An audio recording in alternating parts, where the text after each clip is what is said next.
Čaute kamoši, poďte sa pozrieť na to, ako vyzerala moja včerajšia sobota. Tak ako už je u mňa zvykom, svoj víkendový long run som si odbehol na Štrkovci a po 4. kilometri som sa cítil zhruba ako tento škrečok.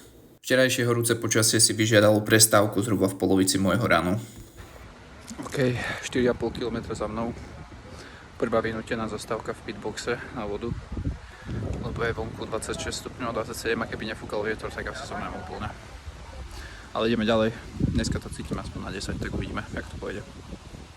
Po 10. kilometri zaslúžená odmena, a to čapovaný radler v miestnom bufete na Štrkovci a presúvame sa na obed.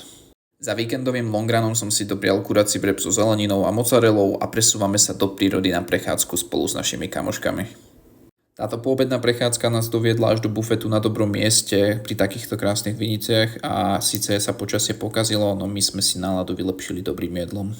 Týmto by som rád poukázal na to, že môj agresívny kat nie je o zakazovaní niečoho, kľudne si dopraj to, čo máš rád, ale jednoducho spáľ viac, než si zjedol a ja ti zaručujem, že budeš chudnúť. Užívaj víkend.